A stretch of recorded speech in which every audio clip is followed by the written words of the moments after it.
एक ऐसा योद्धा जो जल गया तो लंका खाक हो गई, जो दौड़ा तो पर्वत कांप उठे और जब क्रोधित हुआ तो पाताल लोक तक हिल गया। ये कहानी है उस समय की जब भगवान राम और लक्ष्मण को बलि देने के लिए पाताल से निकला एक महातांत्रिक राक्षस। नाम था अहिरावण और सामने खड़े थे श्री राम के परम भक्त महाबली हनुमान। तैयार हो जाओ रामायण के सबसे खतरनाक युद्ध के लिए। लंका का युद्ध चल रहा था। रावण के एक एक करके उसके योद्धा मारे जा रहे थे। तभी उसने याद किया अपने सौतेले भाई को, पाताल लोक का अधिपति मायावी बलि का भूखा अहिरावण। अहिरावण ने कहा, राम और लक्ष्मण की बलि दूंगा और विजय तुम्हारी होगी। अंधेरी रात थी और राक्षसों ने माया का जाल बुना। अहिरावण ने विभीषण का रूप लिया और श्री राम लक्ष्मण के शिविर में प्रवेश कर दिया। हनुमान पहरे दे रहे थे, लेकिन मायाजाल इतना गहरा था कि कुछ क्षण को भ्रम हो गया। जब तक हनुमान समझते राम और लक्ष्मण गायब थे। हनुमान की आंखें लाल हो गई। क्रोध ऐसा था कि वायु भी थर्राने लगी। उन्होंने हुंकार भरी, जय श्री राम, और छलांग लगाई सीधा पाताल लोक की ओर।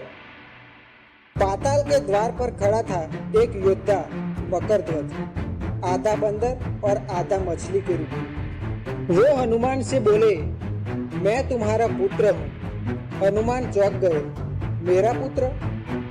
हाँ, जब आप लंका जलाकर समुद्र में कूदे थे, आपके पसीने की बूंद से मछली ने मुझे जन्म दिया।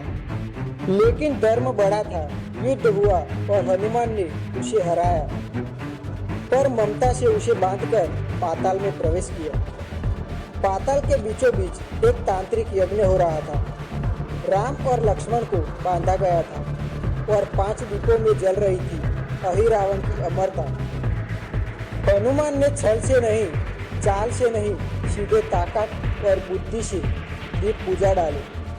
एक साथ 5 दिशाओं के दीपक फूंक से बुझा दिए। अब मुकाबला शुरू हुआ। एक और अहिरावण, तांत्रिक शक्ति, माया और राक्षसी बल। दूसरी ओर हनुमान, राम भक्त, बल और भक्ति का अवतार। अहिरावण ने मंत्रों से आकाश काला कर दिया। हनुमान ने राम राम जपते हुए गदा घुमा दी। तलवारें, त्रिशूल, मायावी यंत्र सब बेकार रहे। और फिर आया वो पल जब हनुमान ने आसमान में कूदकर एक ही वार में अहिरावण का अंत कर दिया। राम और लक्ष्मण को मुक्त किया गया।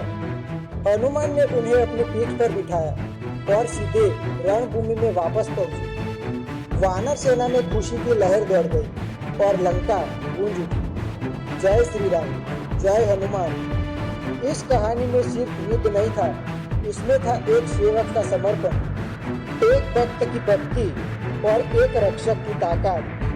हनुमान न सिर्फ राम के रक्षक थे, वो थे हर युद्ध में धर्म के वाहक।